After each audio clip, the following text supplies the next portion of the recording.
¿Y por qué de saberlo? Lo decía tan serio que cualquiera diría que no había mentido en su vida. Me molestaba hablar con él de la Rosario, ya ve usted lo que son las cosas. El hombre daba golpecitos con la vara sobre las matas de tomillo. Pues sí, para que lo sepas. Está bien. ¿No lo querías saber? Mira, estirao. Mira, estirao. Que soy muy hombre y que no me ando por las palabras. No me tientes. No me tientes. ¿Pero qué te he de tentar, si no tienes dónde? ¿Pero qué quieres saber de la Rosario? ¿Qué tiene que ver contigo la Rosario? ¿Que es tu hermana? Bueno, ¿y qué? También es mi novia, si vamos a eso.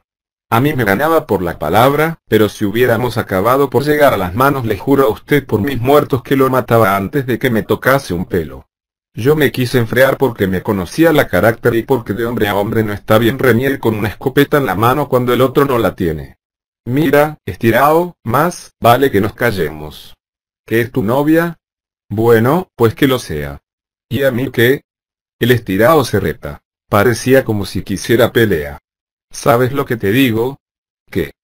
Que si tú fueses el novio de mi hermana, te hubiera matado. Bien sabe Dios que el callarme aquel día me costó la salud.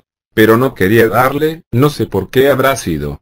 Me resultaba extraño que me hablaran así. En el pueblo nadie se hubiera atrevido a decirme la mitad. Y que si te tropiezo otro día rondándome, te mato en la plaza por la feria. Mucha chulería es esa. A pinchazos. Mira, estirao. Mira, estirao. Aquel día se me clavó una espina en un costado que todavía la tengo clavada. ¿Por qué no la arranqué en aquel momento? Es cosa que aún no sé. Andando el tiempo, de otra temporada que, por reparar otras fiebres, vino a pasar mi hermana con nosotros, me contó el fin de aquellas palabras. Cuando el estirao llegó aquella noche a casa de la Nieves a ver a la Rosario, la llamó aparte. ¿Sabes que tienes un hermano que ni es hombre ni es nada? ¿Y que se achanta como los conejos en cuanto oyen voces? Mi hermana salió por defenderme, pero de poco le valió. El hombre había ganado. Me había ganado a mí, que fue la única pelea que perdí por no irme a mi terreno. Mira, Paloma. Vamos a hablar de otra cosa. ¿Qué hay? 8 pesetas. ¿Nada más? Nada más. ¿Qué quieres? Los tiempos están malos. El estirao le cruzó la cara con la varita de mimbre hasta que se hartó. Después, ¿sabes que tienes un hermano que ni es hombre ni es nada? Mi hermana me pidió por su salud que me quedase en el pueblo. La espina del costado estaba como removida. ¿Por qué no la arranqué en aquel momento? Es cosa que aún no sé, y usted sabrá disculpar el poco orden que llevo en el relato, que por eso de seguir por la persona y no por el tiempo me hace andar saltando del principio al fin y del fin a los principios como langosta variada, pero resulta que de manera alguna, que esta no sea, podría llevarlo, ya que lo suelto como me sale y a las mientes me viene, sin pararme a construirlo como una novela, ya que, a más de que probablemente no me saldría, siempre está la pique del peligro que me daría el empezar a hablar y a hablar para quedarme de pronto tan ahogado y tan parado que no supiera por dónde salir. Los años pasaban sobre nosotros como sobre todo el mundo, la vida en mi casa discurría por las mismas sendas de siempre, y si no he de querer inventar, pocas noticias que usted no se figure puedo darle de entonces. A los 15 años de haber nacido la niña, y cuando por lo muy chupada que mi madre andaba y por el tiempo pasado cualquier cosa podía pensarse menos que nos había de dar un nuevo hermano, quedó la vieja con el vientre lleno, vaya usted a saber de quién, porque sospecho que, ya por la época, liada había de dar con el señor Rafael, de forma que no hubo más que esperar los días de ley para acabar recibiendo a uno más en la familia. El nacer del pobre Mario, que así hubimos de llamar al nuevo hermano, más tuvo de accidentado y de molesto que de otra cosa, porque, para colmo y por si fuera poca la escandalera de mi madre al parir, fue todo a coincidir con la muerte de mi padre, que si no hubiera sido tan trágica, a buen seguro movería risa así pensada en frío. 2 días hacía que a mi padre lo teníamos encerrado en la alacena cuando Mario vino al mundo. Le había mordido un perro rabioso, y aunque al principio parecía que libraba de rabiar, más tarde hubieron de acometerlo unos tembleques que nos pusieron a todos sobre aviso. La señora Engracia nos enteró de que la mirada iba a hacer abortar a mi madre y, como el pobre no tenía arreglo, nos industriamos para encerrarlo con la ayuda de algunos vecinos y de tantas precauciones como pudimos, porque tiraba unos mordiscos que a más de uno hubiera arrancado un brazo de habérselo cogido. Todavía me acuerdo con pena y con temor de aquellas horas, Dios, y qué fuerza hubimos de hacer todos para reducirlo. Pateaba como un león, juraba que nos había de matar a todos, y tal fuego había en su mirar, que por seguro lo tengo que lo hubiera hecho si Dios lo hubiera permitido. 2 días hacía, digo, que encerrado lo tentamos, y tales voces daba y tales patadas arreaba sobre la puerta, que hubimos de apuntalar con unos maderos, que no me extraña que Mario, animado también por los gritos de la madre, viniera al mundo asustado y como lelo. Mi padre acabó por callarse a la noche siguiente, que era la del Día de Reyes, y cuando fuimos a sacarlo pensando que había muerto, allí nos lo encontramos, arrimado contra el suelo y con un miedo en la cara que mismo parecía haber entrado en los infiernos. A mí me asustó un tanto que mi madre, en vez de llorar, como esperaba, se riese, y no tuve más remedio que ahogar las lágrimas que quisieron asomarme cuando vi el cadáver, que tenía los ojos abiertos y llenos de sangre, la boca entreabierta, con la lengua morada medio fuera. Cuando tocó enterrarlo, don Manuel, el cura, me echó un sermoncete en cuanto me vio. Yo no me acuerdo mucho de lo que me dijo. Me habló de la otra vida, del cielo, del infierno, de la Virgen María, de la memoria de mi padre, y cuando a mí se me ocurrió decir que en lo tocante al recuerdo de mi padre lo mejor sería ni recordarlo, don Manuel, pasándome una mano por la cabeza, me dijo que la muerte llevaba a los hombres de un reino para otro y que era muy celosa de que odiásemos lo que ella se había llevado para que Dios lo juzgase.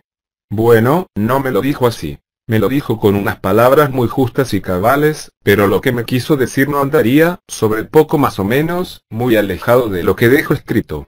Desde aquel día siempre que ve a don Manuel lo saludaba y le besaba la mano, pero cuando me casé hubo de decirme mi mujer que parecía marica haciendo tales cosas y, claro es, ya no pude saludarlo más. Después me enteré que don Manuel había dicho de mí que era talmente como una rosa en un estercolero y bien sabe Dios qué ganas me entraron de ahogarlo en aquel momento. Después se me fue pasando y, como soy de natural violento, pero pronto, acabé por olvidarlo, porque además, y pensándolo bien, nunca estuve muy seguro de haber entendido a derechas. A lo mejor don Manuel no había dicho nada, la gente no hay que creerla todo lo que cuenta, y aunque lo hubiera dicho, quién sabe lo que hubiera querido decir. Quién sabe si no había querido decir lo que yo entendí. Si Mario hubiera tenido sentido cuando dejó este valle de lágrimas, a buen seguro que no se hubiera marchado muy satisfecho de él. Poco vivió entre nosotros. Parecía que hubiera olido el parentesco que le esperaba y hubiera preferido sacrificarlo a la compañía de los inocentes en el limbo. Bien sabe Dios que acertó con el camino, y cuántos fueron los sufrimientos que se ahorró al ahorrarse años. Cuando nos abandonó no había cumplido todavía los 10 años, que si poco fueron para lo demasiado que había de sufrir, suficientes debieran de haber sido para llegar a hablar y a andar, cosas ambas que no llegó a conocer. El pobre no pasó de arrastrarse por el suelo como si fuese una culebra y de hacer unos ruiditos con la garganta y con la nariz como si fuese una rata. Fue lo único que aprendió. En los primeros años de su vida ya todos nosotros nos fue negado el conocer que el infeliz, que tonto había nacido, tonto había de morir. Tardó año y medio en echar el primer beso de la boca y cuando lo hizo, tan fuera de su sitio le vine a nacer, que la señora en gracia, que tantas veces fuera nuestra providencia, hubo de tirárselo con un cordel para ver de que no se clavaran la lengua. Hacia los mismos días, y vaya usted a saber si como resulta de la mucha sangre que tragó por lo del diente, la salió un sarampión o sarpullido por el trasero, con perdón, que llegó a ponerle las nalguitas como desolladas y en la carne viva por habérsele mezclado la orina con la pus de las uvas. Cuando hubo que curarle lo dolido con vinagre y con sal, la criatura tales lloros se dejaba arrancar que hasta el más duro del corazón hubiera enternecido. Pasó algún tiempo que otro de cierto sosiego, jugando con una botella, que era lo que más le llamaba la atención, o echadito al sol, para que reviviese, en el corral o en la puerta de la calle, y así fue tirando el inocente, unas veces mejor y otras peor, pero ya más tranquilo, hasta que un día teniendo la criatura 4 años la suerte se volvió tan de su contra que, sin haberlo buscado ni deseado, sin a nadie haber molestado y sin haber tentado a Dios, un guarro, con perdón, le comió las 2 orejas. Don Raimundo, el boticario, le puso unos polvos amarillitos, de ceroformo, y tanta dolor daba el verlo amarillado y sin orejas que todas las vecinas, por llevarle consuelo, le llevaban, las más, un tejeringo los domingos. Otras, unas almendras. Otras, unas aceitunas en aceite o un poco de chorizo, pobre Mario, y como agradecía, con sus ojos negrillos. Los consuelos. Si mal había estado hasta entonces, mucho más mal le guardaba después de lo del guarro, con perdón. Pasábase los días y las noches llorando y aullando como un abandonado, y como la poca paciencia de la madre la agotó cuando más falta le hacía, se pasaba los meses tirado por los suelos, comiendo lo que le echaban, y tan sucio que aún a mí que, para qué mentir, nunca me lavé demasiado, llegaba a darme repugnancia. Cuando un guarro, con perdón, se le ponía a la vista, cosa que en la provincia pasaba tantas veces al día como no se quisiese, le entraban al hermano unos corajes que se ponía como loco. Gritaba con más fuerzas aún que la costumbre, se atosigaba por esconderse detrás de algo, y en la cara y en los ojos un temor se le acusaba que dudo que no lograse parar al mismo Lucifer que a la tierra subiese. Me acuerdo que un día era un domingo en una de esas temblequeras tanto espanto llegaba y tanta rabia dentro, que en su vida le dio por atacar Dios sabría por qué al señor Rafael que en casa estaba porque, desde la muerte de mi padre, por ella entraba y salía como por terreno conquistado. No se le ocurriera peor cosa al pobre que morderle en una pierna al viejo, y nunca lo hubiera hecho, porque con la otra pierna le arreó tal patada en una de las cicatrices que lo dejó como muerto y sin sentido, mandándole una huella que me dio por pensar que agotara la sangre. El vejete se reía como si hubiera hecho una hazaña y tal odio le tomé desde aquel día que, por mi gloria le juro, que de no habérselo llevado Dios de mis alcances, me lo hubieran diñado en cuanto hubiera tenido ocasión para ello. La criatura se quedó tirada todo lo larga que era, y mi madre le aseguró que me asusté en aquel momento que la vi tan ruin no lo cogía y se reía haciéndole el coro al señor Rafael. A mí, bien lo sabe Dios, no me faltaron voluntades para levantarlo, pero preferí no hacerlo. Si el señor Rafael, en el momento, me hubiera llamado blando, por Dios que lo machaco delante de mi madre. Me marché hasta las casas por tratar de olvidar. En el camino me encontré a mi hermana que por entonces andaba por el pueblo, le conté lo que pasó y tal obvio hube de ver en sus ojos que me dio por cavilar en que había de ser mal enemigo. Me acordé, no sé por qué sería, del estirao, y me reía de pensar que alguna vez mi hermana pudiera ponerle aquellos ojos. Cuando volvimos hasta la casa, pasadas 2 horas largas del suceso, el señor Rafael se despedía. Mario seguía tirado en el mismo sitio donde lo dejé, gimiendo por lo bajo, con la boca en la tierra y con la cicatriz más morada y miserable que cómico en Cuaresma.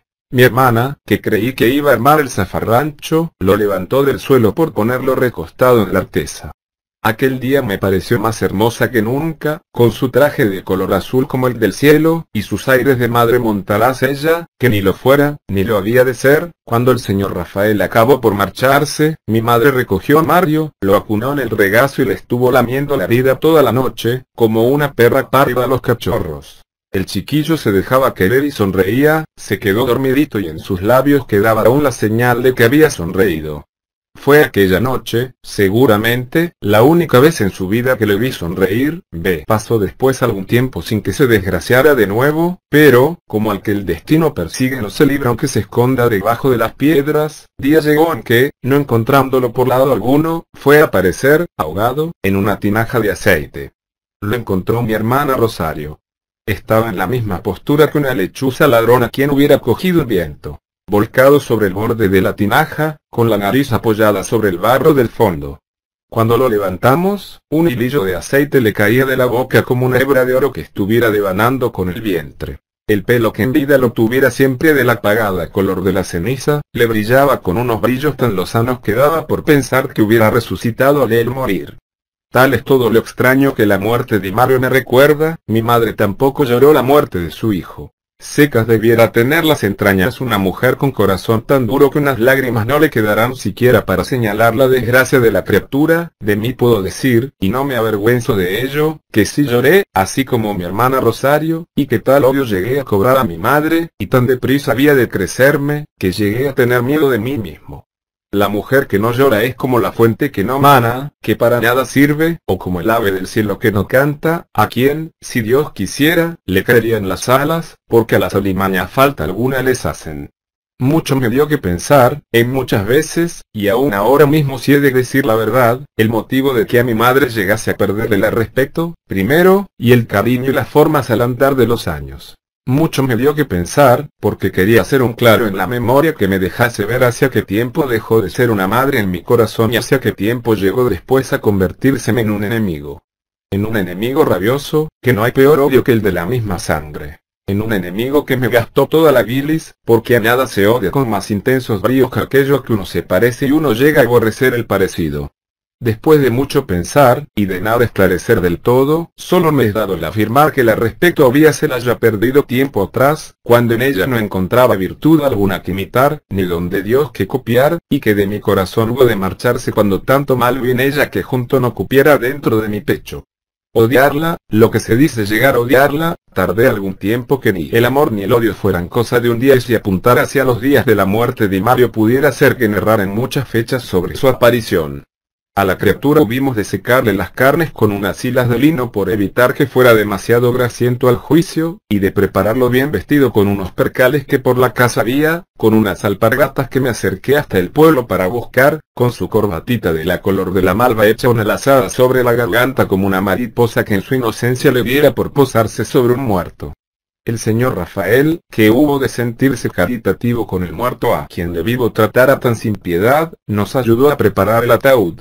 El hombre iba y venía de un lado para otro diligente y ufano como una novia, ora con unos clavos, ora con alguna tabla, tal vez con el bote del albayalde, y en su diligencia y ufanía hube de concentrar todo mi discurrir, porque, sin saber ni entonces ni ahora por qué ni por qué no, me daba la corazonada de que por dentro se estaba bañando en agua de rosas. Cuando decía, con un gesto como distraído, Dios lo ha querido. Angelitos al cielo. Me dejaba tan pensativo que ahora me cuesta un trabajo desusado el reconstruir lo que por mí pasó. Después repetía como un estribillo, mientras clavaba las tablas o mientras daba la pintura. Angelitos al cielo. Angelitos al cielo. Y sus palabras me golpeaban el corazón como si tuviera un reloj dentro, un reloj que acabase por romperme los pechos, un reloj que obedecía a sus palabras, soltadas poco a poco y como con cuidado, y a sus ojillos húmedos y azules como los de las víboras, que me miraban con todo el intento de simpatizar, cuando el odio más ahogado era lo único que por mi sangre corría para él. Me acuerdo con el gusto de aquellas horas. Angelitos al cielo.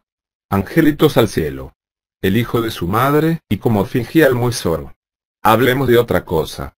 Yo no supe nunca, la verdad, porque tampoco nunca me diera por pensar en ello en serio, en cómo serían los ángeles. Tiempo hubo en que me los imaginaba rubios y vestidos con unas largas faldas azules o rosa. Tiempo hubo también en que los creía de la color de las nubes y tan delgados como ni siquiera fueran los tallos de los trigos. Sin embargo, lo que sí puedo afirmar es que siempre me los figuré muy distintos de mi hermano Mario, motivo que a buen seguro fue lo que ocasionó que pensara que detrás de las palabras del señor Rafael había gato escondido y una intención tan maligna y tan de segundo rebote como de su mucha ruindad podía esperarse. Su entierro, como años atrás el de mi padre, fue pobre y aburrido, y detrás de la caja no se hubieron de juntar, sin exageración, más arriba de 5 o 6 personas. Don Manuel, Santiago el Monaguillo, Lola, 3 o 4 viejas y yo. Delante iba Santiago, con la cruz, silbandillo y dando patadas a los guijarros. Detrás, la caja. Detrás, don Manuel con su vestidura blanca sobre la sotana, que parecía como un peinador, y detrás las viejas con sus lloros y sus lamentos, que mismo parecía a quienes las viese que todas juntas eran las madres de lo que iba el cerrado camino de la tierra. Lola era ya por entonces medio novia mía, y digo medio novia nada más porque, en realidad, aunque nos mirábamos con alguna inclinación, yo nunca me había atrevido a decirle ni una palabra de amores. Me daba cierto miedo que me despreciase, y si bien ella se me ponía a tiro las más de las veces porque yo me decidiese, siempre podía más en mí la timidez que me hacía dar largas y más largas al asunto, que iba prolongándose ya más de lo debido. Yo debía de dar por los 28 o 30 años, y ella, que era algo más joven que mi hermana Rosario, por los 21 o 22. Era alta, morena de color, negra de pelo, y tenía unos ojos tan profundos y tan negros que herían al mirar. Tenía las carnes prietas y como endurecidas de saludable como estaba, y por el mucho desarrollo que mostraba cualquiera daría en pensar que se encontraba delante de una madre. Sin embargo, y antes de pasar adelante y arriesgarme a echarlo en el olvido, quiero decirle a usted, para tenerme en todo a la verdad, que por aquellas fechas tan entera estaba como al nacer y tan desconocedora de varón como una novicia. Es esto una cosa sobre la que quiero hacer hincapié para evitar que puedan formarse torcidas ideas sobre ella. Lo que hiciera más tarde solo Dios lo sabe, hasta el final allá ella con su conciencia, pero de lo que hiciera por aquel tiempo tan seguro estoy que alejada de toda idea de lujuria andaba, que no dudaría ni un solo instante en dar mi alma al diablo si me demostrase lo contrario. Andaba con mucho poder y seguridad y con tanto desparpajo y arrogancia que cualquiera cosa pudiera parecer menos una pobre campesina, y su mata de pelo, cogida en una gruesa trenza bajo la cabeza, tal sensación daba de poderlo que, al pasar de los meses y cuando llegué a mandar en ella como marido, gustaba de azotarme con ella por las mejillas, tal era su suavidad y su aroma. Como a sol, y a tomillo, y a las frías gotitas de sudor que por el bozo le aparecían al sofocarse, el entierro, volviendo a lo que íbamos, salió con facilidad. Como la fosa ya estaba hecha, no hubo sino que meter a mi hermano dentro de ella y acabar de taparlo con tierra. Don Manuel rezó unos latines y las mujeres se arrodillaron. A Lola, al arrodillarse, se le vetan las piernas, blancas y apretadas como morcillas, sobre la media negra. Me avergüenzo de lo que voy a decir, pero que Dios lo aplica a la salvación de mi alma por el mucho trabajo que me cuesta. En aquel momento me alegré de la muerte de mi hermano, las piernas de Lola brillaban como la plata, la sangre me golpeaba por la frente y el corazón parecía como querer salírseme del pecho. No vi marcharse ni a don Manuel ni a las mujeres. Estaba como atontado, cuando empecé a volver a percatarme de la vida, sentado en la tierra recién removida sobre el cadáver de Mario. ¿Por qué me quedé allí y el tiempo que pasó? Son dos cosas que no averigüé jamás. Me acuerdo que la sangre seguía golpeándome las sienes, que el corazón seguía queriéndose echar a volar. El sol estaba cayendo. Sus últimos rayos se iban a clavar sobre el triste ciprés, mi única compañía. Hacía calor. Unos tiemblos me recorrieron todo el cuerpo. No podía moverme, estaba clavado como por el mirar del lobo. De pie, a mi lado, estaba Lola, sus pechos subían y bajaban al respirar, ¿y tú? Ya ves. ¿Qué haces aquí? Pues, nada. Por aquí, me levanté y la sujeté por un brazo. ¿Qué haces aquí? Pues nada. ¿No lo ves? Nada. Lola me miraba con un mirar que espantaba. Su voz era como, una voz del más allá, grave y subterránea como la de un aparecido. Eres como tu hermano. Yo. Tú. Sí. Fue una lucha feroz. Derribada en tierra, sujeta, estaba más hermosa que nunca, sus pechos subían y bajaban al respirar cada vez más deprisa. Yo la agarré del pelo y la tenía bien sujeta a la tierra. Ella forcejeaba, se escurría, la mordía hasta la sangre, hasta que estuvo rendida y dócil como una yegua joven. ¿Es eso lo que quieres? Sí. Lola me sonreía con su dentadura toda igual, después me alisaba el cabello. No eres como tu hermano.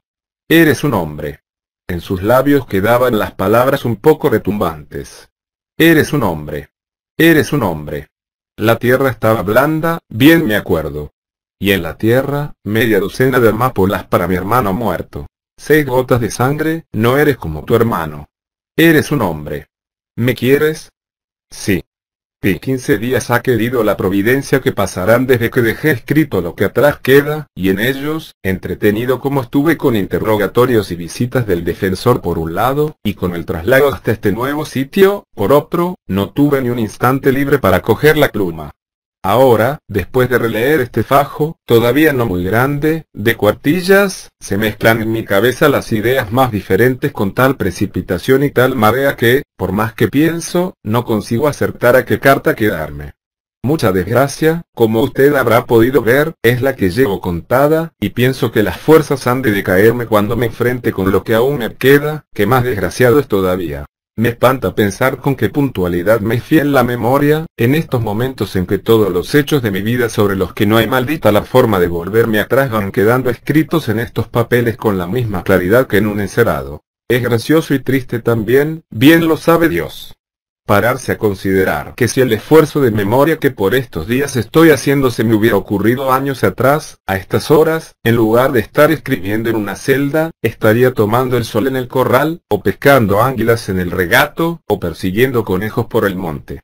Estaría haciendo otra cosa cualquiera de esas que hacen sin fijarse la mayor parte de los hombres. Estaría libre, como libres están sin fijarse tampoco la mayor parte de los hombres. Tendría por delante Dios sabe cuántos años de vida, como tienen sin darse cuenta de que pueden gastarlos lentamente la mayor parte de los hombres. El sitio donde me trajeron es mejor. Por la ventana se ve un jardincillo, cuidadoso y lamido como una salita, y más allá del jardincillo, hasta la serranía, se extiende la llanada, castaña como la piel de los hombres, por donde pasan a veces las reatas de mulas que van a Portugal, los asnillos troteros que van hasta las chozas, las mujeres y los niños que van solo hasta el pozo.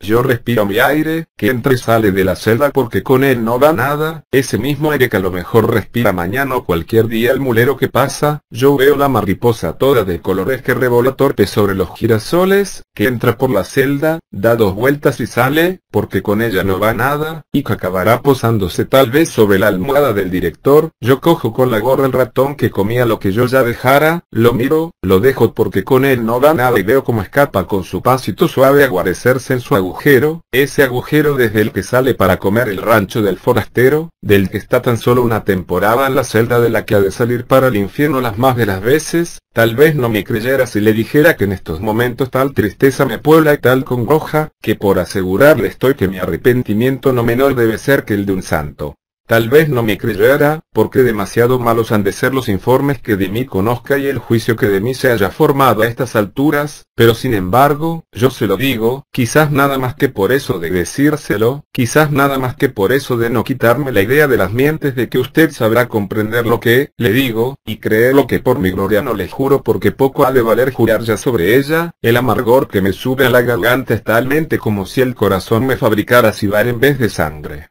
Me sube y me baja por el pecho, dejándome un regusto vacío en el paladar, mojándome la lengua con su aroma, secándome los dentros con su aire pesaroso y maligno como el aire de un nicho. He parado algún tiempo de escribir. Quizás hayan sido 20 minutos, quizás 1 hora, quizás 2, por el sendero que bien se veían desde mi ventana. Cruzaban unas personas. Probablemente ni pensaban en que yo les miraba, de naturales como iban. Eran 2 hombres, una mujer y un niño. Parecían contentos andando por el sendero. Los hombres tendrían 30 años cada uno. La mujer algo menos. El niño no pasaría de los 6. Iba descalzo, triscando como las cabras alrededor de las matas, vestido con una camisolina que le dejaba el vientre al aire. Trotaba unos pasitos adelante, se paraba, tiraba alguna piedra al pájaro que pasaba, no se parecía en nada, y sin embargo, como me recordaba a mi hermano Mario. La mujer debía ser la madre, tenía la color morena, como todas, y una alegría en todo el cuerpo que mismo uno se sentía feliz al mirar para ella. Bien distinta era de mi madre y sin embargo, ¿por qué sería que tanto me la recordaba? Usted me perdonará, pero no puedo seguir. Muy poco me falta para llorar. Usted sabe, tan bien como yo, que un hombre que se precie no debe dejarse acometer por los lloros como una mujer cualquiera. Voy a continuar con mi relato. Triste es, bien lo sé, pero más triste todavía me parecen estas filosofías, para las que no está hecho mi corazón. Esa máquina que fabrica la sangre que alguna puñalada ha de verter, y mis relaciones con Lola siguieron por los derroteros que a usted no se le ocultarán, y al andar de los tiempos y aún no muy pasados los 5 meses del entierro del hermano muerto me vi sorprendido. Ya ve lo que son las cosas con la noticia que menos debiera haberme sorprendido. Fue el día de San Carlos, en el mes de noviembre. Yo había ido a casa de Lola, como todos los días desde meses atrás. Su madre, como siempre, se levantó y se marchó. A mi novia la encontré un poco pálida y como rara, después me di cuenta. Parecía como si hubiera llorado, como si la agobiase una pena profunda.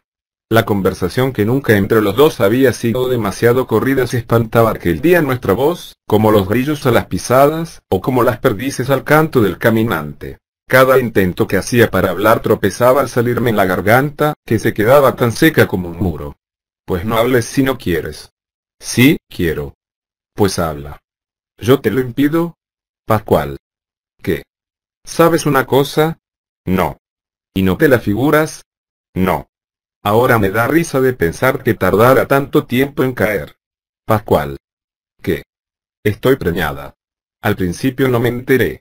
Me quedé como aplastado, tan ajeno estaba a la novedad. Jamás había pensado que aquello que me decían, que aquello que era tan natural, pudiera suceder. No sé en qué estaría pensando. La sangre me calentaba las orejas, que se me pusieron rojas como grasas. Los ojos me escocían como si tuvieran jabón, quizás llegaran a pasar lo menos 10 minutos de un silencio de muerte. El corazón se me notaba por las sienes, con sus golpes cortados como los de un reloj. Tardé algún tiempo en notarlo. La respiración de Lola parecía como que pasara por una flauta. ¿Que estás preñada? Sí. Lola se echó a llorar. A mí no se me ocurría nada para consolarla. No seas tonta.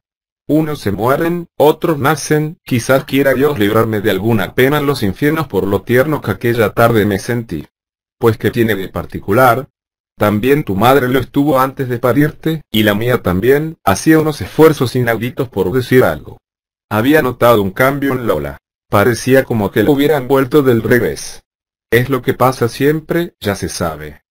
No tienes por qué apurarte. Yo miraba para el vientre de Lola. No se le notaba nada. Estaba hermosa como pocas veces, con la color perdida y la madeja de pelo revuelta. Me acerqué hasta ella y la besé en la mejilla. Estaba fea como una muerta. Lola se dejaba besar con una sonrisa en la boca que mismo parecía la sonrisa de una mártir de los tiempos antiguos. ¿Estás contenta? Sí. Muy contenta. Lola me habló sin sonreír. ¿Me quieres, así? Sí, Lola, así. Era verdad.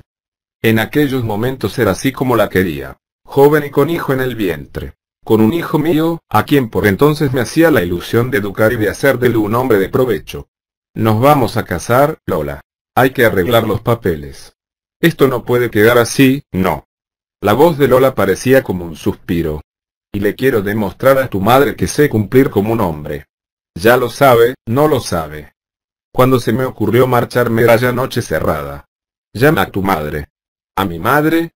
Sí. ¿Para qué? Para decírselo. Ya lo sabe. Lo sabrá, pero quiero decírselo yo. Lola se puso de pie, que alta era. Y salió. Al pasar el quicio de la cocina me gustó más que nunca. La madre entró al poco rato. ¿Qué quieres? Ya lo ve usted. ¿Has visto cómo la has dejado? Bien la dejé. ¿Bien? Sí. Bien. ¿Es que no tiene edad? La madre callaba. Yo nunca creí verla tan mansa. Quería hablarla a usted. ¿De qué? De su hija. Me voy a casar con ella. Es lo menos. ¿Estás decidido del todo? Sí que lo estoy. ¿Y lo has pensado bien? Sí, muy bien. ¿En tan poco tiempo? Tiempo hubo sobrado. Pues espera. La voy a llamar. La vieja salió y tardó mucho tiempo en venir. Estarían forcejeando. Cuando volvió traía a Lola de la mano. Mira, que se quiere casar. ¿Te quieres casar tú? Sí. Bueno, Pascual es un buen muchacho, ya sabía yo lo que había de hacer, andar, datos un beso. Ya nos lo hemos dado. Pues daros otro. Andar, que yo os vea. Me acerqué a la muchacha y la besé. La besé intensamente, con todas mis fuerzas, muy apretada contra mis hombros, sin importarme para nada la presencia de la madre. Sin embargo, aquel primer beso con permiso me supo a poco, a mucho menos que aquellos primeros del cementerio que tan lejanos parecían. ¿Me puedo quedar?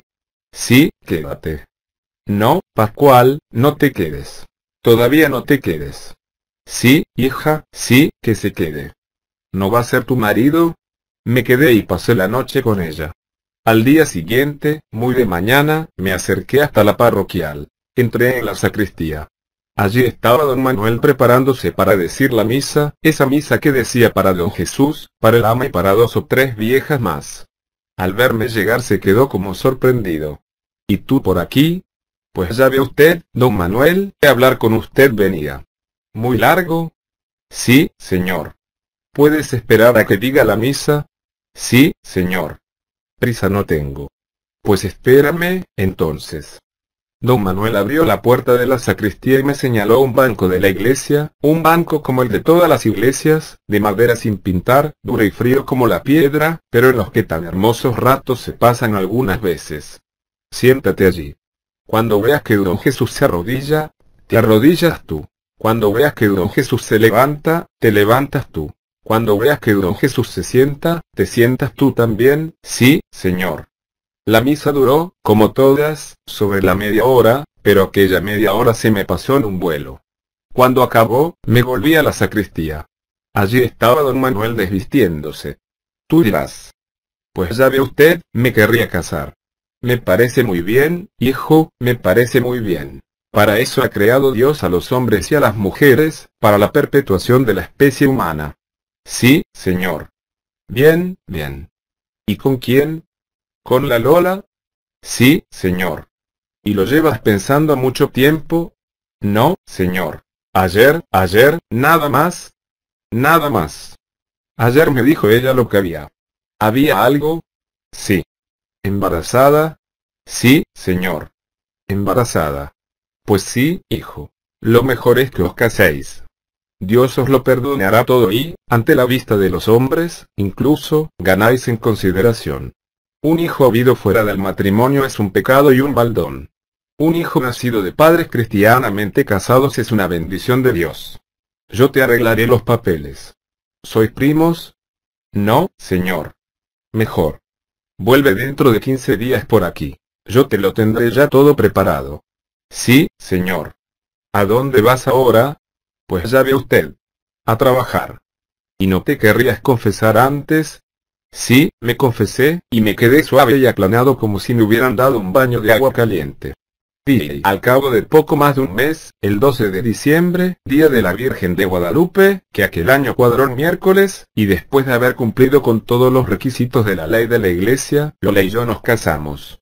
Yo andaba preocupado y como pensativo, como temeroso del paso que iba a dar. Casarse es una cosa muy seria, que caramba. Y momentos de flaqueza y desfallecimiento tuve, en los que le aseguro que no me faltó nada para volverme atrás y mandarlo todo a tomar vientos, cosa que si no llegué a hacer fue por pensar que como la campanada iba a ser muy gorda y, en realidad, no me había de quitar más miedo, lo mejor sería estarme quieto y dejar que los acontecimientos salieran por donde quisieran. Los corderos quizás piensen lo mismo al verse llevados al degolladero. De mí puedo decir que lo que se avecinaba momento hubo en que pensé que me había de hacer loquear. No sé si sería el olfato que me avisaba de la desgracia que me esperaba. Lo peor es que ese mismo olfato no me aseguraba mayor dicha si es que quedaba soltero. Como en la boda me gasté los ahorrillos que tenía, que una cosa fuera casarse a contrapelo de la voluntad y otra al tratar de quedar como me correspondía, nos resultó, si no lúcida, si al menos tan rumbosa, en lo que cabe, como la de cualquiera.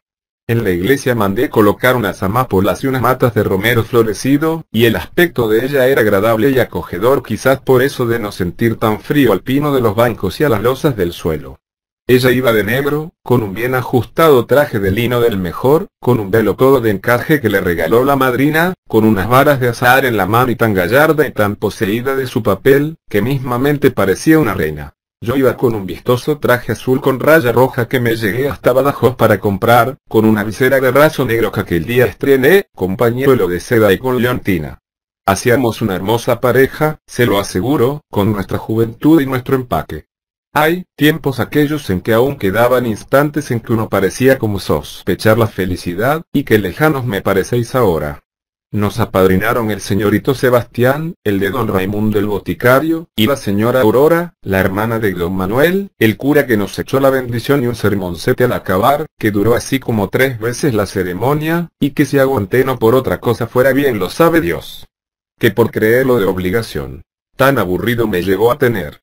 Nos habló otra vez de la perpetuación de la especie, nos habló también del Papa León XIII, nos dijo no sé qué de San Pablo y los esclavos, a fe que el hombre se traía bien preparado el discurso.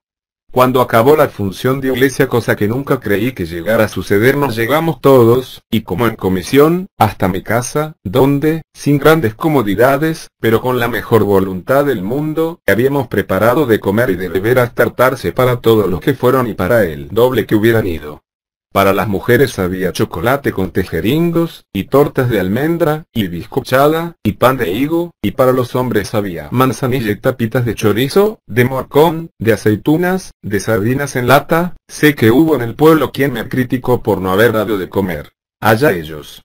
Lo que sí le puedo asegurar es que no más duros me hubiera costado el darles gusto, lo que, sin embargo, preferí no hacer, porque me resultaba demasiado atado para las ganas que tenía de irme con mi mujer.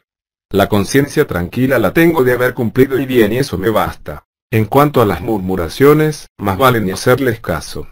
Después de haber hecho el honor a los huéspedes, y en cuanto que tuve ocasión para ello, cogí a mi mujer, la senté a la grupa de la yegua, que enjaecé con los arreos del señor Vicente, que para eso me los había prestado, y pasito a pasito, y como temeroso de verla darse contra el suelo, cogí la carretera y me acerqué hasta Mérida, donde hubimos de pasar 3 días, quizás los 3 días más felices de mi vida.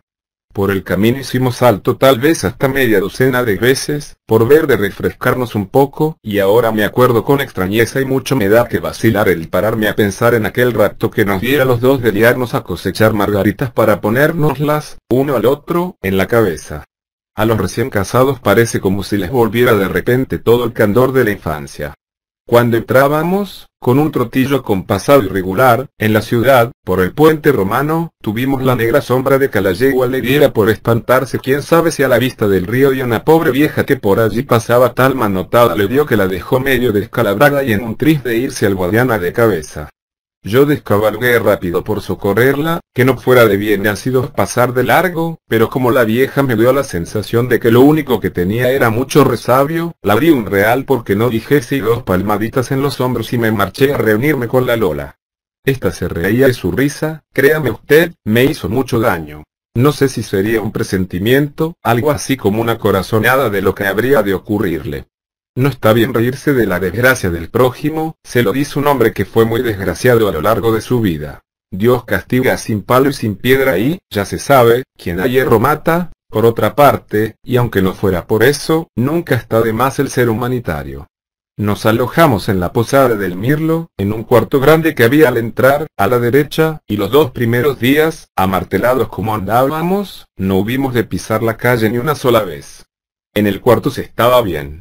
Era amplio, de techos altos, sostenidos por sólidas traviesas de castaño, de limpio pavimento de baldosa, y con un mobiliario cómodo y numeroso que daba verdadero gusto usar. El recuerdo de aquella alcoba me acompañó a lo largo de toda mi vida como un amigo fiel. La cama era la cama más señora que pude ver en mis días, con su cabecera toda de nogal labrado, con sus 4 colchones de lana lavada, que bien se descansaba en ella. Parecía mismamente la cama de un rey.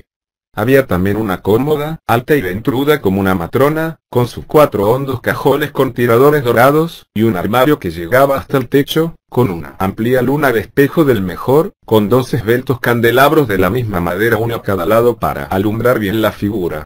Hasta el aguamanil que siempre suele ser lo peor era vistoso en aquella habitación. Sus curvadas y livianas patas de bambú y su aljofaina de loza blanca, que tenía unos pajarillos pintados en el borde, le daban una gracia que lo hacía simpático. En las paredes había un cromo, grande y en 4 colores, sobre la cama, representando un Cristo en el martirio. Una pandereta con un dibujo en colores de la Giralda de Sevilla, con su madroñera encarnada y amarilla. 2 pares de castañuelas a ambos lados, y una pintura del circo romano, que yo reputé siempre como de mucho mérito, dado el gran parecido que le encontraba.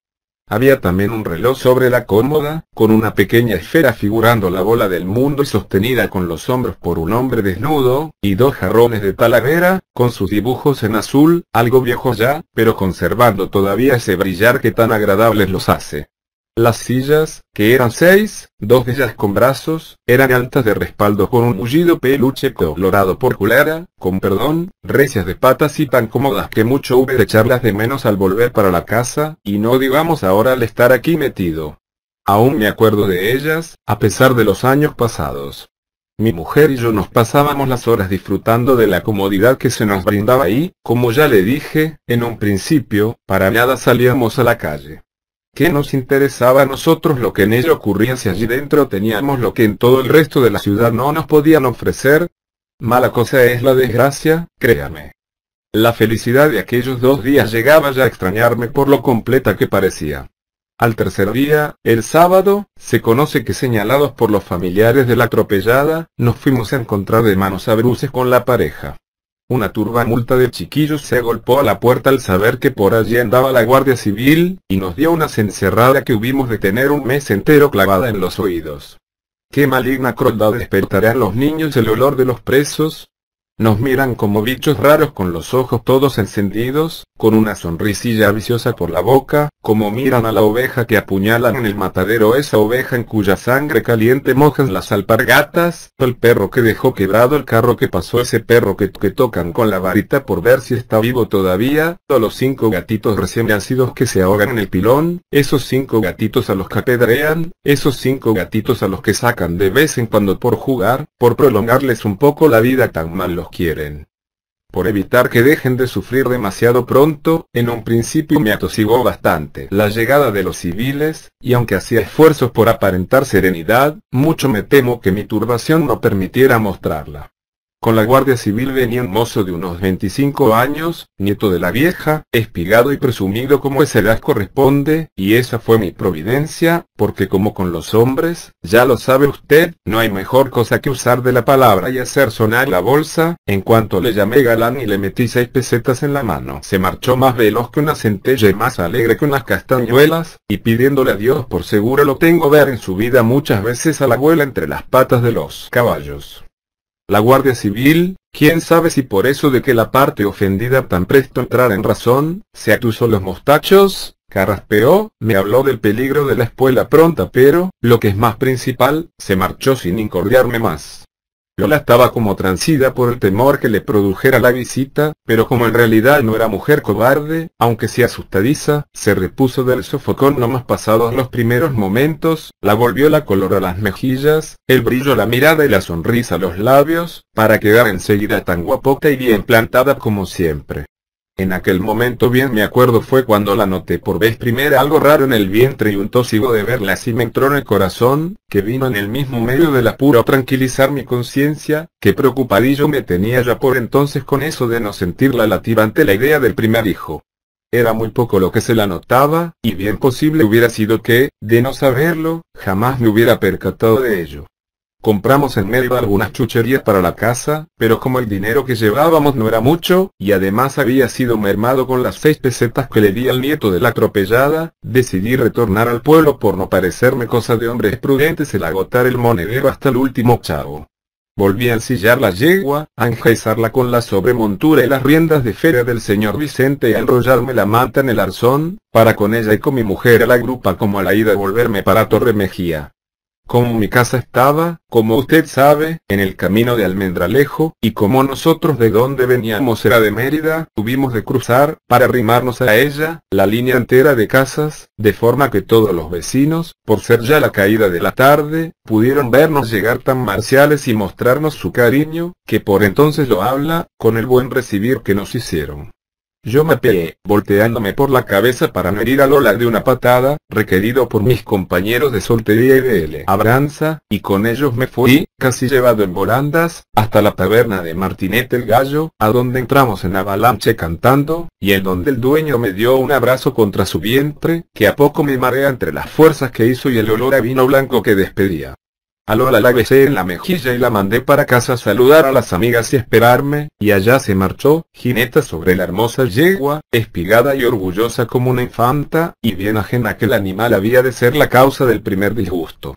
En la taberna, como había una guitarra, mucho vino y suficiente buen humor, estábamos todos como radiantes y alborozados, dedicados a lo nuestro y tan ajenos al mundo que, entre el cantar y el beber, se nos iban pasando los tiempos como sin sentirlos. Zacarías, el del señor Julián, se arrancó por seguidillas.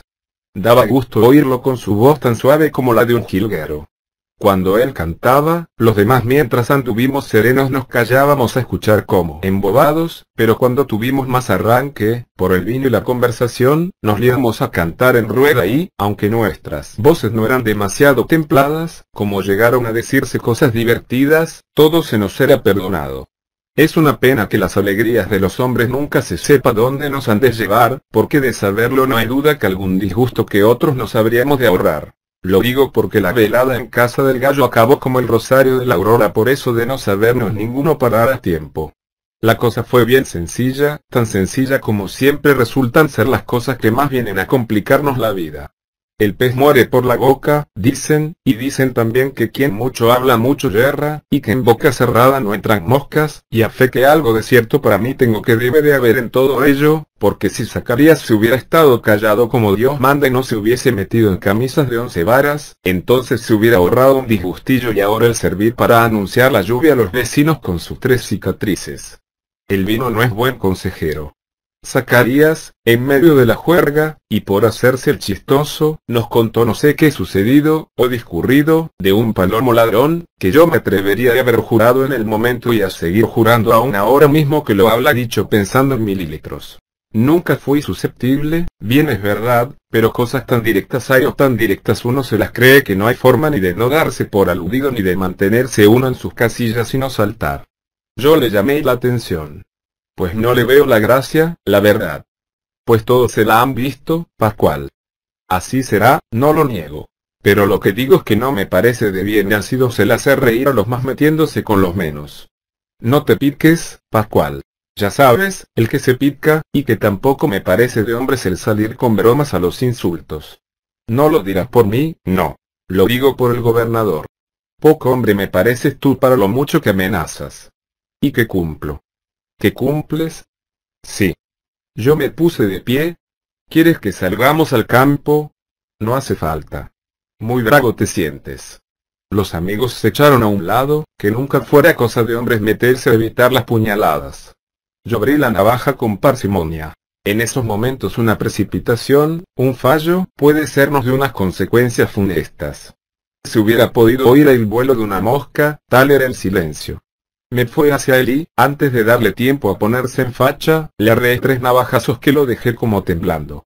Cuando se lo llevaban, camino de la botica de don Raimundo, le iba manando la sangre como de un manantial, yo tiré para casa acompañado de 3 o 4 de los íntimos, algo fastidiado por lo que acababa de ocurrir. También fue mala pata, a los 3 días de casado. Íbamos callados, con la cabeza gacha, como pesarosos. Él se lo buscó. La conciencia bien tranquila la tengo. Si no hubiera hablado. No le des más vueltas, Pascual. Hombre, es que lo siento, ya ves.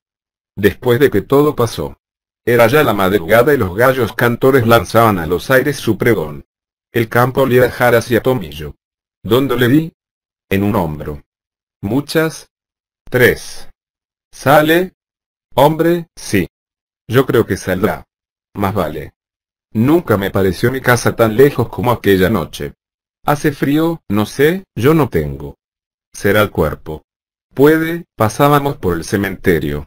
Qué mal se debe estar ahí dentro. Hombre. ¿Por qué dices eso? ¿Qué pensamientos más raros se te ocurren? Ya ves. El ciprés parecía un fantasma alto y seco, un centinela de los muertos. Feo está el ciprés, feo. En el ciprés una lechuza, un pájaro de mal agüero, dejaba oír su silbo misterioso. Mal pájaro ese. Malo, y que todas las noches está ahí. Todas, parece como si gustase de acompañar a los muertos. Parece, ¿qué tienes? Nada. No tengo nada. Ya ves, manías, miré para Domingo. Estaba pálido como un agonizante. ¿Estás enfermo? ¿No? ¿Tienes miedo? ¿Miedo yo? ¿De quién he de tener miedo? De nadie, hombre, de nadie. Era por decir algo. El señorito Sebastián intervino. Venga, callaos. A ver si ahora la vais a emprender vosotros. No, falta mucho, Pascual. Poco. ¿Por qué? Por nada, la casa parecía como si la cogieran con una mano misteriosa y se la fuesen llevando cada vez más lejos. ¿Nos pasaremos? Hombre, no. Alguna luz ya habrá encendida. Volvimos a callarnos. Ya poco podía faltar. ¿Es aquello? Sí. ¿Y por qué no lo decías? ¿Para qué? ¿No lo sabías? A mí me extrañó el silencio que había en mi casa. Las mujeres estarían aún allí según la costumbre, y las mujeres ya sabe usted lo mucho que alzan la voz para hablar. Parece que duermen. No creo. Ahí tienen una luz. Nos acercamos a la casa. Efectivamente, había una luz. La señora Engracia estaba a la puerta. Hablaba con la S, como la lechuza del ciprés. A lo mejor tenía hasta la misma cara. ¿Y usted por aquí? Pues ya ves, hijo, esperándote estaba. ¿Esperándome? Sí. El misterio que usaba conmigo la señora Engracia no me podía agradar. Déjeme pasar. No pases. ¿Por qué? Porque no. Esta es mi casa. Ya lo sé, hijo. Por muchos años, pero no puedes pasar. ¿Pero por qué no puedo pasar? Porque no puede ser, hijo. Tu mujer está mala. ¿Mala?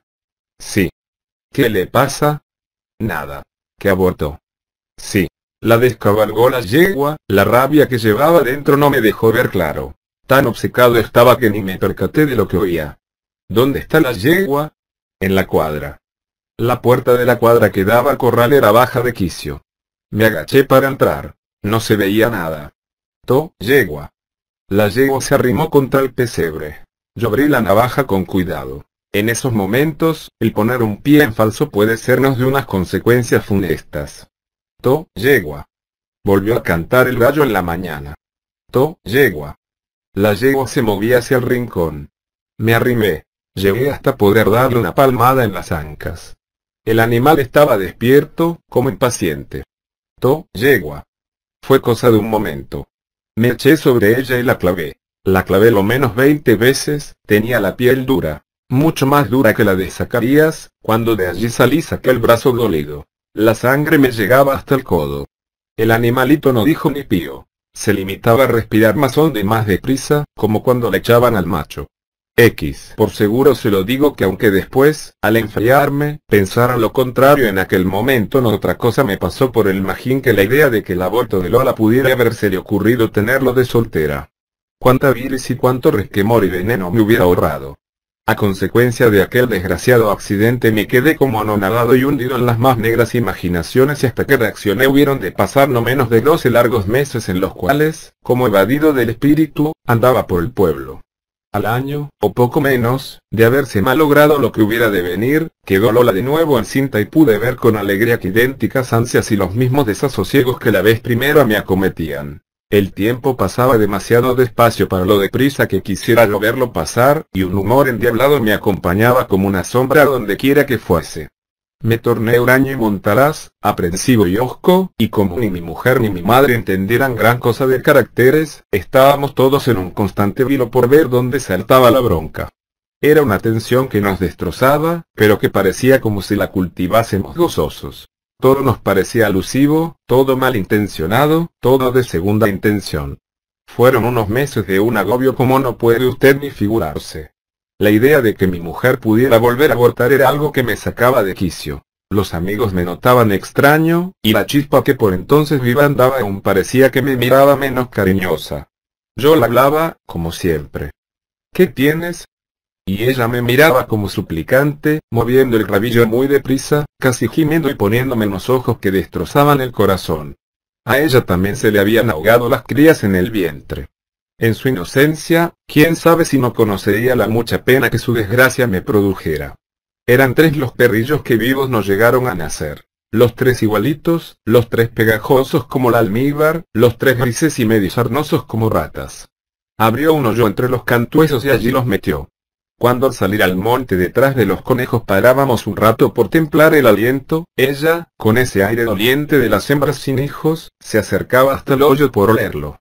Cuando, entrado ya el 8º mes, la cosa marchaba como sobre carriles. Cuando, gracias a los consejos de la señora Engracia, el embarazo de mi mujer iba camino de convertirse en un modelo de embarazo y cuando, por el mucho tiempo pasado y por el poco que faltaba ya por pasar, todo podía hacer suponer que lo prudente sería alejar el cuidado, tales ansias me entraban, y tales prisas, que por seguro tuve desde entonces el no loquear en la vida si aquel berenjenal salía con razón.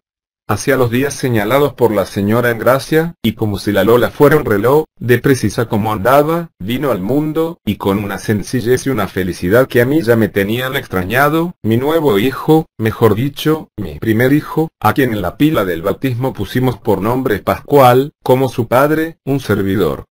Yo hubiera querido ponerle Eduardo, por haber nacido en el día del santo y ser la costumbre de la tierra.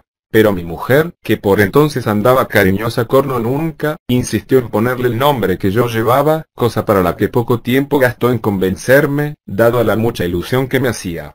Mentira me parece, pero por bien cierto le aseguro que lo tengo, el que por entonces la misma ilusión que un muchacho con botas nuevas me hicieron los accesos de cariño de mi mujer. Se los agradecía de todo corazón, se lo juro. Ella, como era de natural recio y vigoroso, a los 2 días del parto estaba tan nueva como si nada hubiera pasado. La figura que formaba, toda desmelenada dándole de mamar a la criatura, fue una de las cosas que más me impresionaron en la vida. Aquello solo me compensaba con creces los muchos cientos de malos ratos pasados. Yo me pasaba largas horas sentado a los pies de la cama. Lola me decía, muy bajo, como ruborizada: ¿ya te he dado uno? Sí. Y bien hermoso, gracias a Dios. Ahora hay que tener cuidado con él. Sí, ahora es cuando hay que tener cuidado. De los cerdos, el recuerdo de mi pobre hermano Mario me asaltaba. Si yo tuviera un hijo con la desgracia de Mario, lo ahogaría para privarle de sufrir. Sí. De los cerdos, y de las fiebres también. Sí. Y de las insolaciones, sí. También de las insolaciones, el pensar que aquel tierno pedazo de carne que era mi hijo, a tales peligros había de estar sujeto, me ponía las carnes de gallina. Le pondremos vacuna cuando sea mayorcito, y lo llevaremos siempre calzado, porque no se corten los pies. Y cuando tenga 7 añitos lo mandaremos a la escuela, y yo le enseñaré a cazar. Lola se reía, era feliz. Yo también me sentía feliz, ¿por qué no decirlo? Viéndola a ella, hermosa como pocas, con un hijo en el brazo como una Santa María. Haremos de él un hombre de provecho. Qué ajenos estábamos los dos a que Dios, que todo lo dispone para la buena marcha de los universos, nos lo había de quitar. Nuestra ilusión, todo nuestro bien, nuestra fortuna entera, que era nuestro hijo, habíamos de acabar perdiéndolo aún antes de poder probar a encarrilarlo. Misterios de los afectos, que se tíos van cuando más falta nos hacen. Sin encontrar una causa que lo justificase, aquel gozar en la contemplación del niño me daba muy mala espina. Siempre tuve muy buen ojo para la desgracia, no sé si para mi bien o si y bien posible hubiera sido que, de no saberlo, jamás me hubiera percatado de ello. Compramos en medio algunas chucherías para la casa, pero como el dinero que llevábamos no era mucho, y además había sido mermado con las 6 pesetas que le di al nieto de la atropellada, decidí retornar al pueblo por no parecerme cosa de hombres prudentes el agotar el monedero hasta el último chavo. Volví a ensillar la yegua, a enjaezarla con la sobremontura y las riendas de feria del señor Vicente y a enrollarme la manta en el arzón, para con ella y con mi mujer a la grupa como a la ida volverme para Torre Mejía. Como mi casa estaba, como usted sabe, en el camino de Almendralejo, y como nosotros de donde veníamos era de Mérida, tuvimos de cruzar, para arrimarnos a ella, la línea entera de casas, de forma que todos los vecinos, por ser ya la caída de la tarde, pudieron vernos llegar tan marciales y mostrarnos su cariño, que por entonces lo habla, con el buen recibir que nos hicieron. Yo me apeé, volteándome por la cabeza para no herir a Lola de una patada, requerido por mis compañeros de soltería y de labranza, y con ellos me fui, casi llevado en volandas, hasta la taberna de Martinete el Gallo, a donde entramos en avalanche cantando, y en donde el dueño me dio un abrazo contra su vientre, que a poco me marea entre las fuerzas que hizo y el olor a vino blanco que despedía. A Lola la besé en la mejilla y la mandé para casa a saludar a las amigas y esperarme, y allá se marchó, jineta sobre la hermosa yegua, espigada y orgullosa como una infanta, y bien ajena que el animal había de ser la causa del primer disgusto. En la taberna, como había una guitarra, mucho vino y suficiente buen humor, estábamos todos como radiantes y alborozados, dedicados a lo nuestro y tan ajenos al mundo que, entre el cantar y el beber, se nos iban pasando los tiempos como sin sentirlos. Zacarías, el del señor Julián, se arrancó por seguidillas. Daba gusto oírlo con su voz tan suave como la de un jilguero. Cuando él cantaba, los demás mientras anduvimos serenos nos callábamos a escuchar como embobados, pero cuando tuvimos más arranque, por el vino y la conversación, nos liamos a cantar en rueda y, aunque nuestras voces no eran demasiado templadas, como llegaron a decirse cosas divertidas, todo se nos era perdonado. Es una pena que las alegrías de los hombres nunca se sepa dónde nos han de llevar, porque de saberlo no hay duda que algún disgusto que otros nos habríamos de ahorrar. Lo digo porque la velada en casa del Gallo acabó como el rosario de la aurora por eso de no sabernos ninguno parar a tiempo. La cosa fue bien sencilla, tan sencilla como siempre resultan ser las cosas que más vienen a complicarnos la vida. El pez muere por la boca, dicen, y dicen también que quien mucho habla mucho yerra, y que en boca cerrada no entran moscas, y a fe que algo de cierto para mí tengo que debe de haber en todo ello, porque si Zacarías se hubiera estado callado como Dios manda y no se hubiese metido en camisas de 11 varas, entonces se hubiera ahorrado un disgustillo y ahora el servir para anunciar la lluvia a los vecinos con sus 3 cicatrices. El vino no es buen consejero. Zacarías, en medio de la juerga, y por hacerse el chistoso, nos contó no sé qué sucedido, o discurrido, de un palomo ladrón, que yo me atrevería a haber jurado en el momento y a seguir jurando aún ahora mismo que lo habla dicho pensando en mililitros. Nunca fui susceptible, bien es verdad, pero cosas tan directas hay o tan directas uno se las cree que no hay forma ni de no darse por aludido ni de mantenerse uno en sus casillas y no saltar. Yo le llamé la atención. Pues no le veo la gracia, la verdad. Pues todos se la han visto, Pascual. Así será, no lo niego. Pero lo que digo es que no me parece de bien nacido se le hace reír a los más metiéndose con los menos. No te piques, Pascual. Ya sabes, el que se pica, y que tampoco me parece de hombres el salir con bromas a los insultos. No lo dirás por mí, no. Lo digo por el gobernador. Poco hombre me pareces tú para lo mucho que amenazas. Y que cumplo. ¿Que cumples? Sí. Yo me puse de pie. ¿Quieres que salgamos al campo? No hace falta. Muy bravo te sientes. Los amigos se echaron a un lado, que nunca fuera cosa de hombres meterse a evitar las puñaladas. Yo abrí la navaja con parsimonia. En esos momentos una precipitación, un fallo, puede sernos de unas consecuencias funestas. Se hubiera podido oír el vuelo de una mosca, tal era el silencio. Me fue hacia él y, antes de darle tiempo a ponerse en facha, le arreé 3 navajazos que lo dejé como temblando. Cuando se lo llevaban, camino de la botica de don Raimundo, le iba emanando la sangre como de un manantial, yo tiré para casa acompañado de 3 o 4 de los íntimos, algo fastidiado por lo que acababa de ocurrir. También fue mala pata, a los 3 días de casado. Íbamos callados, con la cabeza gacha, como pesarosos. Él se lo buscó. La conciencia bien tranquila la tengo. Si no hubiera hablado. No le des más vueltas, Pascual. Hombre, es que lo siento, ya ves. Después de que todo pasó. Era ya la madrugada y los gallos cantores lanzaban a los aires su pregón. El campo olía a jaras y a tomillo. ¿Dónde le di? En un hombro. ¿Muchas? 3. ¿Sale? Hombre, sí. Yo creo que saldrá. Más vale. Nunca me pareció mi casa tan lejos como aquella noche. Hace frío, no sé, yo no tengo. Será el cuerpo. Puede, pasábamos por el cementerio. Qué mal se debe estar ahí dentro. Hombre. ¿Por qué dices eso? ¿Qué pensamientos más raros se te ocurren? Ya ves. El ciprés parecía un fantasma alto y seco, un centinela de los muertos. Feo está el ciprés, feo.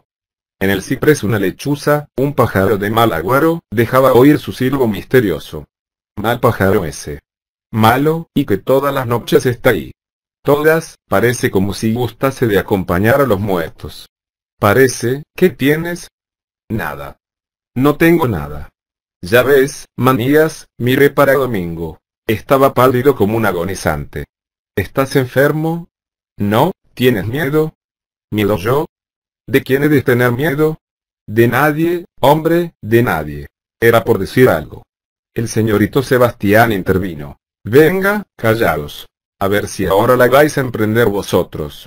No, falta mucho, Pascual. Poco. ¿Por qué?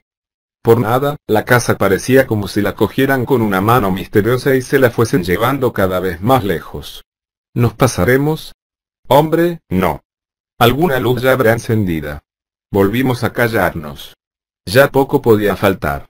¿Es aquello? Sí. ¿Y por qué no lo decías? ¿Para qué? ¿No lo sabías? A mí me extrañó el silencio que había en mi casa. Las mujeres estarían aún allí según la costumbre, y las mujeres ya sabe usted lo mucho que alzan la voz para hablar. Parece que duermen. No creo. Ahí tienen una luz. Nos acercamos a la casa. Efectivamente, había una luz. La señora Engracia estaba a la puerta. Hablaba con la S, como la lechuza del ciprés. A lo mejor tenía hasta la misma cara. ¿Y usted por aquí? Pues ya ves, hijo, esperándote estaba. ¿Esperándome? Sí. El misterio que usaba conmigo la señora Engracia no me podía agradar. Déjeme pasar. No pases. ¿Por qué? Porque no. Esta es mi casa. Ya lo sé, hijo. Por muchos años, pero no puedes pasar. ¿Pero por qué no puedo pasar? Porque no puede ser, hijo. Tu mujer está mala. ¿Mala? Sí. ¿Qué le pasa? Nada. Que abortó. Sí. La descabalgó la yegua, la rabia que llevaba dentro no me dejó ver claro.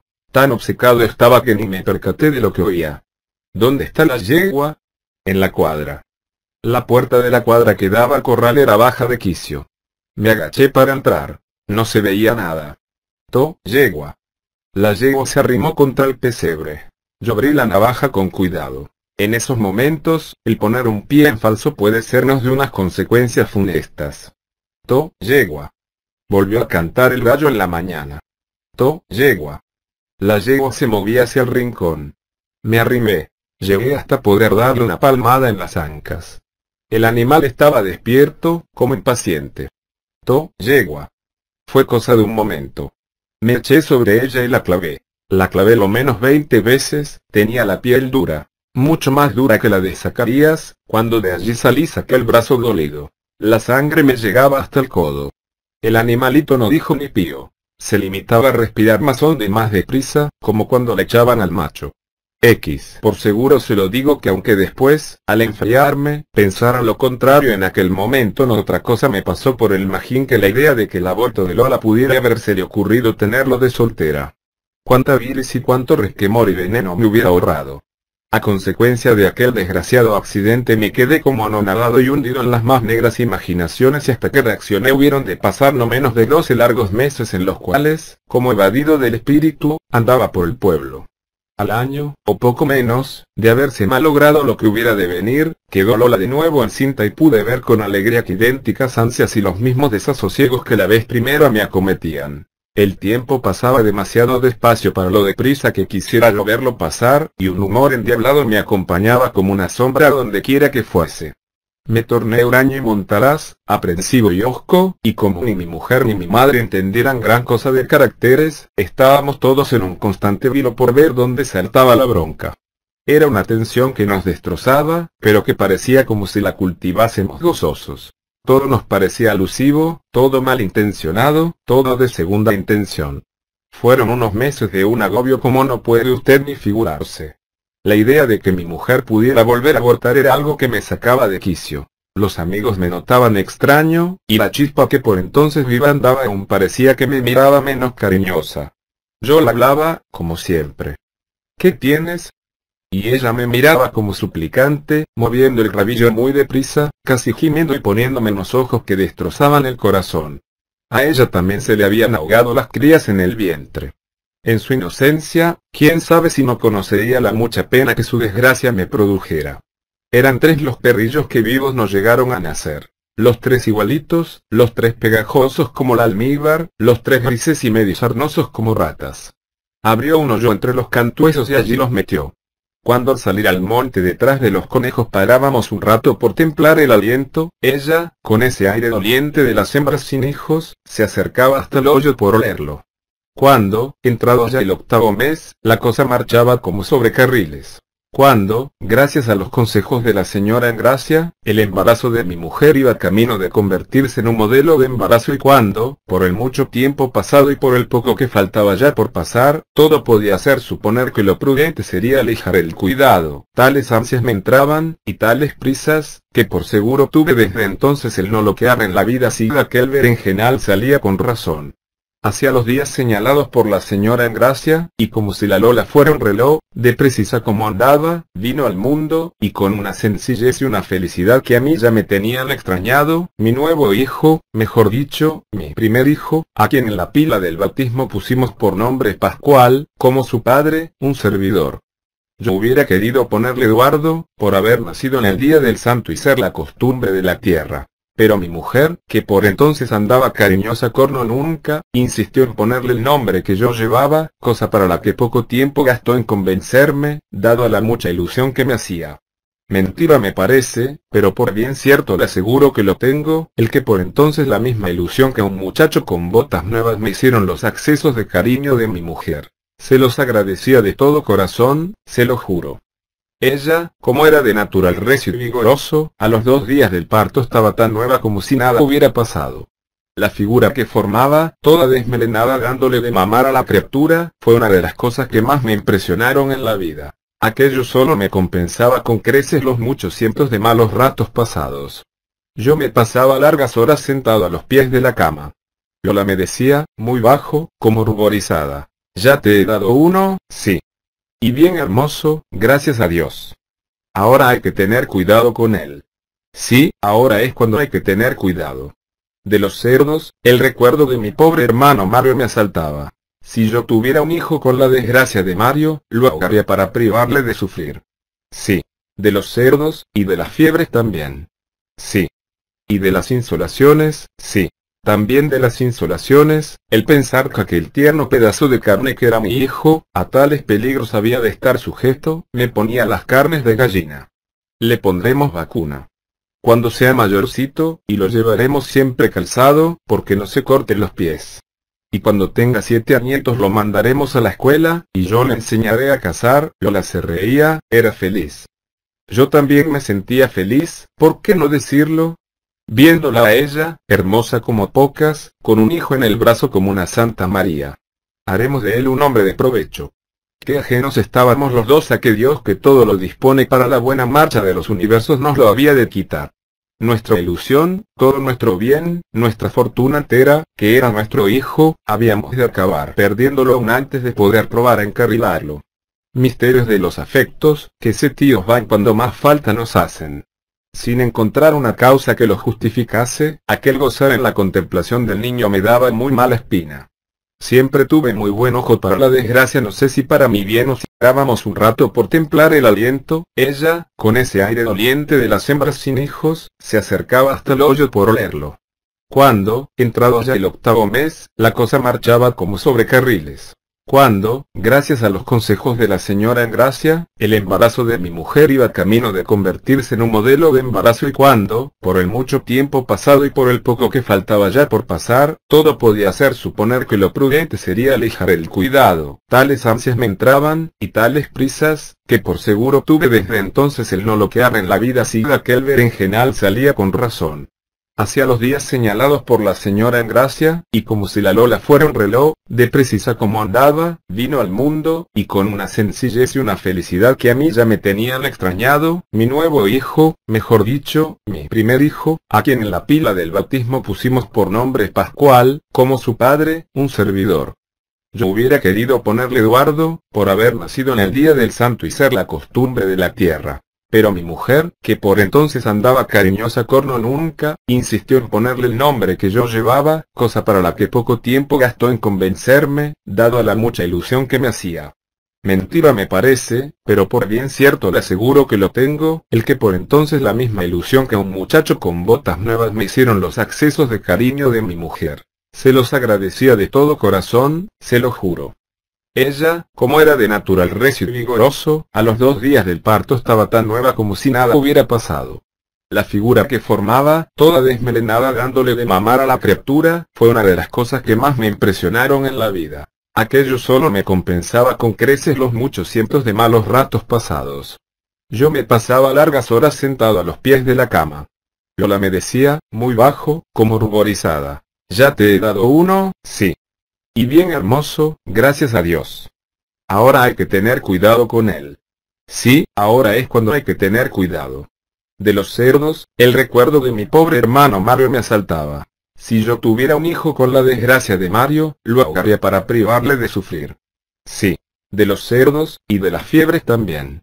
Sí. Y de las insolaciones, sí. También de las insolaciones, el pensar que aquel tierno pedazo de carne que era mi hijo, a tales peligros había de estar sujeto, me ponía las carnes de gallina. Le pondremos vacuna cuando sea mayorcito, y lo llevaremos siempre calzado, porque no se corten los pies. Y cuando tenga 7 añitos lo mandaremos a la escuela, y yo le enseñaré a cazar. Lola se reía, era feliz. Yo también me sentía feliz, ¿por qué no decirlo? Viéndola a ella, hermosa como pocas, con un hijo en el brazo como una Santa María. Haremos de él un hombre de provecho. Qué ajenos estábamos los dos a que Dios, que todo lo dispone para la buena marcha de los universos, nos lo había de quitar. Nuestra ilusión, todo nuestro bien, nuestra fortuna entera, que era nuestro hijo, habíamos de acabar perdiéndolo aún antes de poder probar a encarrilarlo. Misterios de los afectos, que se tíos van cuando más falta nos hacen. Sin encontrar una causa que lo justificase, aquel gozar en la contemplación del niño me daba muy mala espina. Siempre tuve muy buen ojo para la desgracia, no sé si para mi bien o si es. Y cuando tenga 7 añitos lo mandaremos a la escuela, y yo le enseñaré a cazar. Yola se reía, era feliz. Yo también me sentía feliz, ¿por qué no decirlo? Viéndola a ella, hermosa como pocas, con un hijo en el brazo como una Santa María. Haremos de él un hombre de provecho. Qué ajenos estábamos los dos a que Dios, que todo lo dispone para la buena marcha de los universos, nos lo había de quitar. Nuestra ilusión, todo nuestro bien, nuestra fortuna entera, que era nuestro hijo, habíamos de acabar perdiéndolo aún antes de poder probar a encarrilarlo. Misterios de los afectos, que se tíos van cuando más falta nos hacen. Sin encontrar una causa que lo justificase, aquel gozar en la contemplación del niño me daba muy mala espina. Siempre tuve muy buen ojo para la desgracia, no sé si para mi bien o si falta nos hacen. Sin encontrar una causa que lo justificase, aquel gozar en la contemplación del niño me daba muy mala espina. Siempre tuve muy buen ojo para la desgracia, no sé si para mi bien o si muy buen ojo para la desgracia, no sé si para mi bien o si para mi bien o si